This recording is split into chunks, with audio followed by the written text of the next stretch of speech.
When my father passed away, something inside me shattered. He wasn't just my dad. He was my anchor, my protector, my source of strength. Losing him felt like someone had pulled the ground from beneath my feet, leaving me suspended in a cloud of grief and confusion. But I didn't know then that what followed would change my life in a way I never expected. My stepmom, the woman who had always stood quietly beside him, graceful and composed, came to me with a request that would make my already broken heart ache even deeper. Let me take you back just a little so you can understand the full picture. My name is Amina. I'm 27 now, but this story begins when I was 25, just 2 years ago. My father, Tariq, had remarried when I was 13 after my mother died of breast cancer. At first, I resented the idea of a new woman taking my mother's place, but when I met Samina, my stepmom, everything shifted. She didn't try to replace my mom. She didn't try to force a bond. She was just there. Calm. Gentle. Soft-spoken. She loved my father in a quiet way, not loud or dramatic, but in a kind of still devotion that grew on me over time. I eventually came to love her, though I never really said it out loud. I didn't have to. She could see it in the way I sat with her during dinners, asked for her opinion, and leaned against her shoulder during our evening tea. But when my father fell ill, pancreatic cancer, it felt like the world started crumbling. For months, we watched him fade away, and through it all, Samina remained by his side, caring for him day and night, without complaint, without sleep. I stayed as long as I could, but work pulled me away often. He died on a Tuesday morning. I remember because it was raining. The sky cried with us. I was in the hospital room when he breathed his last. Samina held his hand, whispering something in his ear. I never asked what. Maybe it was a prayer. Maybe it was goodbye. The funeral was hard. Seeing his body lowered into the ground left a hole in my chest. I tried to stay strong for Samina, for the extended family, for myself. But that night, when I went back to the house, I sat in his chair and cried until there were no tears left.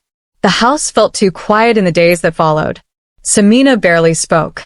She moved like a ghost, arranging his clothes, sorting through his papers, making tea she never drank.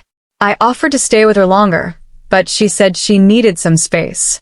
Still, something in her eyes told me she was holding something back. A week later, she called me. Amina, she said softly over the phone. Can you come over? I need to talk to you. I went immediately. She opened the door in a simple white shower kameez, her hair tied back, no makeup, eyes puffy. I knew she hadn't been sleeping. We sat in the living room in silence for a while before she finally spoke. There's something your father wanted, something I need to ask you, but I don't know if it's fair. Her voice trembled. I moved closer, placing my hand over hers.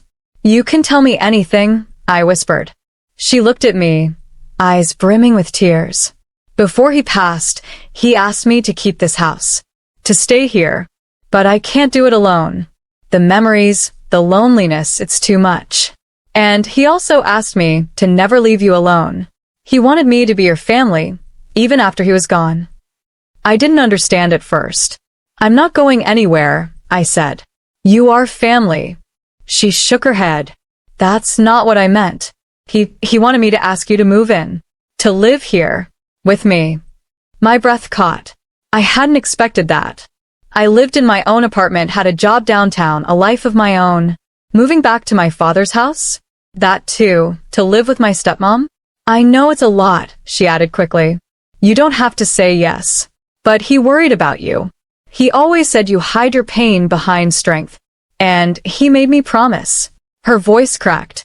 In that moment, something broke inside me. I realized how lonely she was. How much she was trying to hold on to the pieces of a life that had vanished overnight. I took a deep breath and nodded. I'll come. Not forever, but for a while. Her shoulders dropped in relief, and for the first time in days, she smiled. Moving back into my father's home felt surreal. Every corner of the house whispered his name. His books still lined the study shelves. His shoes were neatly stacked by the door. Samina had kept everything exactly as it was. At first, it was awkward. We tiptoed around each other, trying not to intrude. But slowly, a rhythm returned. We cooked meals together, watched old dramas on the TV. She told me stories of her and my father's early days, things I'd never heard. I learned he used to write poetry, that he once proposed to her using a line from a Foise Modfri's poem.